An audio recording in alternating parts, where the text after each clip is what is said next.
시청자 여러분 안녕하십니까? VOA 뉴스투데이 시작합니다. 미국 공화당의 코리 가드너 상원 의원이 한반도에 대한 각별한 관심을 담은 고별 메시지를 전했습니다. 가드너 의원은 미국 의회의 첫 대북제재법 제정을 주도하는 등 지난 6년간 상원에서 미국의 한반도 정책을 주도했는데 북한 비핵화를 위한 제재 부과 노력을 강조했습니다. 첫 소식 이조은 기자의 보도입니다. 미국 의회의 대표적 지한파 인사인 코리 가드너 상원 의원. 지난 8일 상원 본회의장에서 고별 연설을 했습니다. 가드너 의원은 자신이 6년 임기 동안 최선을 다해 북한 비핵화를 위한 대북제재 관련법을 제정하는 데 노력했다고 밝혔습니다. Over the last 6 years, I've worked hard to pass the first ever mandatory sanctions on Kim Jong-un and North Korea to denuclearize that regime. It was an honor to work with Senator Menendez throughout this process. 가드너 의원은 상원에 입성한 2015년부터 상원 외교위원회 동아태 소위원장을 맡으면서 김정은 북한 국무위원장에게 잊혀진 미치광이라는 별명을 붙이고 미국 행정부의 강경한 대북 조치를 촉구했습니다. 2017년 북한 외무성 대변인은 가드너 의원이 이른바 최고 존엄을 모독했다며 그를 인간 오물, 정신병자라고 비난하기도 했습니다. 가드너 의원은 버락 오바마 행정부 시절 대북 정책 기조인 전략적 인내를 강력히 비판하며 대북 제재 강화를 촉구해왔습니다. 특히 2016년 북한에 대한 미국 의회 최초의 제재법, 대북 제재와 정책 강화법 제정을 이끌어냈습니다. CVID, 즉 북한이 완전하고 검증 가능하며 돌이킬 수 없는 비핵화를 할 때까지 제재를 유지한다는 미국의 정책을 처음 명시한 법입니다. 가드너 후보는 트럼프 행정부의 대북 정책 기조인 최대 압박을 일관되게 지지해왔습니다.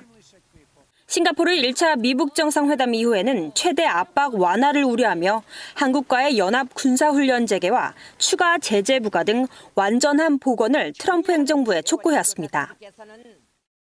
Look, I don't know that anything will change North Korea's direction other than pressure.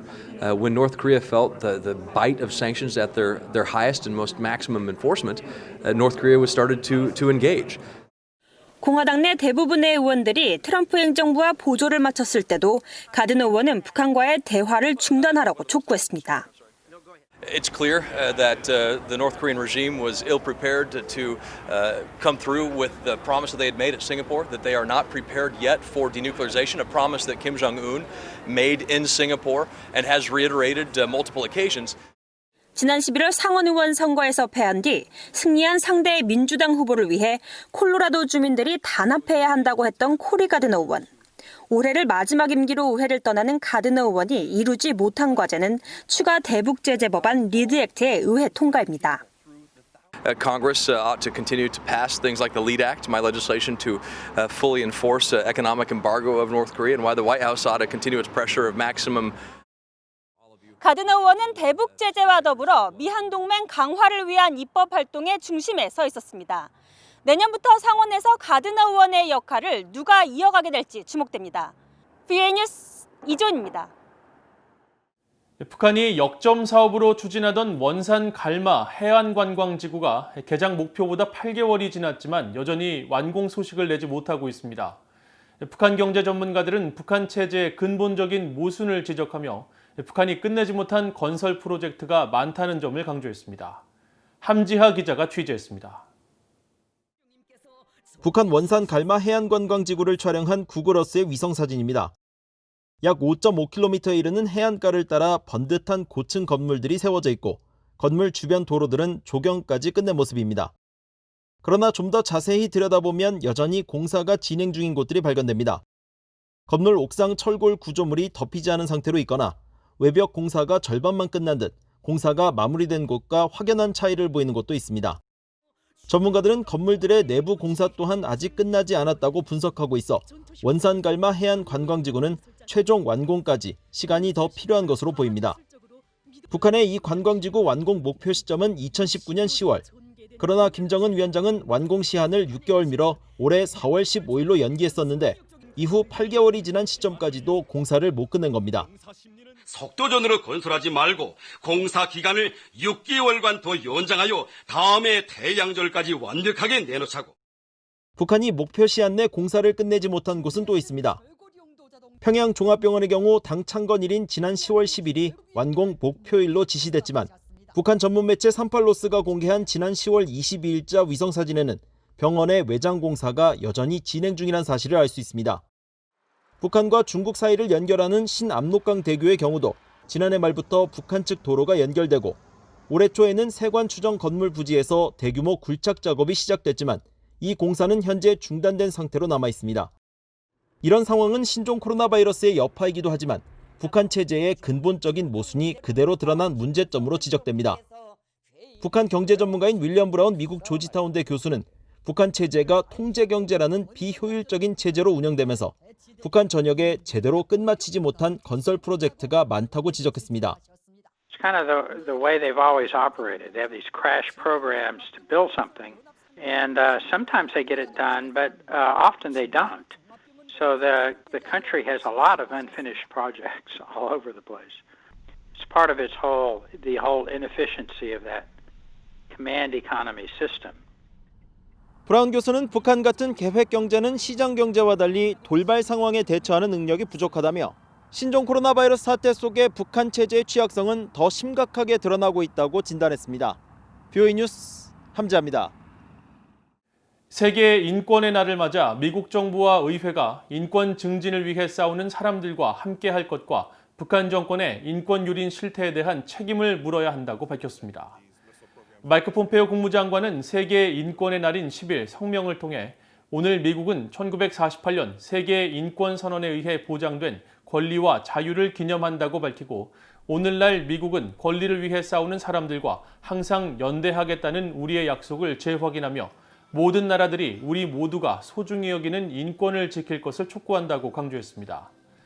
미국 상원 외교위원회도 성명을 통해 우리는 전 세계의 인권에 대응해 일어서겠다는 약속을 재확인한다면서 신종 코로나 바이러스는 매우 심각하게 인권 상황을 악화시켰다고 지적하고 이란과 북한, 베네수엘라, 시리아, 우간다, 중국, 러시아처럼 인권 유린을 지속하는 나라들에게 반드시 책임을 물어야 한다고 밝혔습니다.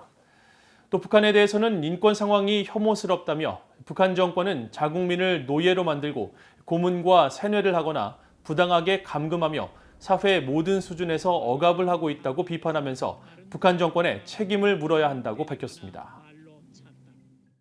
국제인권단체들이 인권침해 가해자와 기관에 포괄적인 제재를 하는 유럽연합 EU의 새 제재 규범 채택을 환영하면서 북한에 이를 적극 적용해야 한다고 밝혔습니다.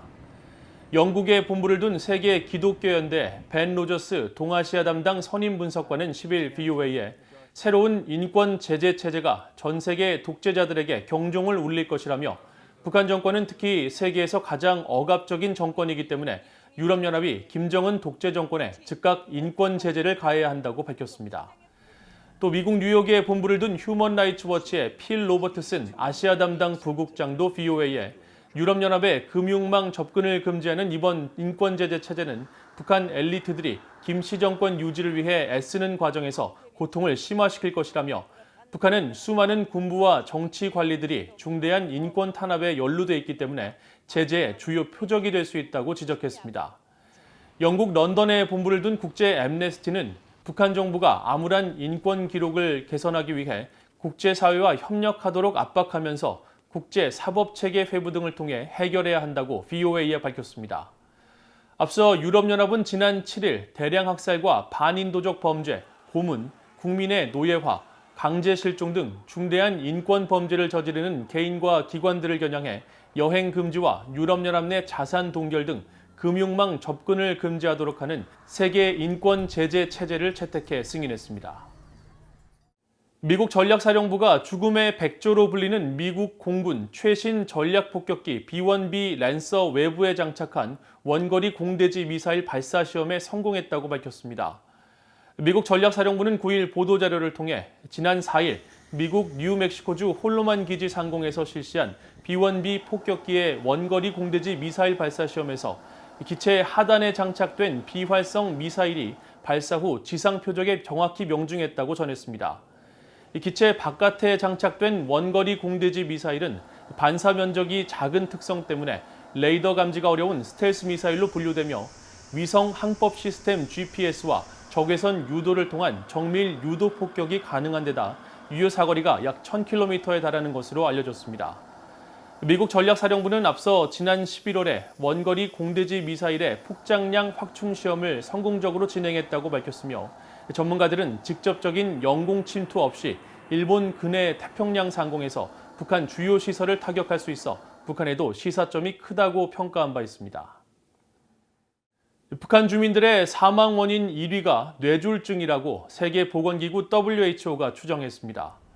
세계보건기구 WHO는 9일 발표한 2019 세계 건강 추정 보고서를 통해 지난해 북한 주민들의 사망 원인 1위는 뇌졸중으로 사망자 10만 명 가운데 193명인 것으로 추정했습니다. 이어 사망자 10만 명당 122명을 기록한 심혈관 질환이 2위, 102명을 기록한 만성 폐쇄성 폐질환이 3위를 기록했습니다. 이어 결핵 사망자가 많은 것으로 추정됐는데 결핵은 전염성 질병 가운데 가장 높은 순이었습니다. 북한의 사망 원인 수위로 꼽힌 뇌졸중과 심혈관 질환, 만성 폐쇄성 폐질환은 5년 전 통계에서도 각각 북한 주민들의 사망 순위 1, 2, 3위를 기록했습니다. 이상으로 VOA 뉴스투데이를 모두 마칩니다. 시청해주신 여러분 고맙습니다.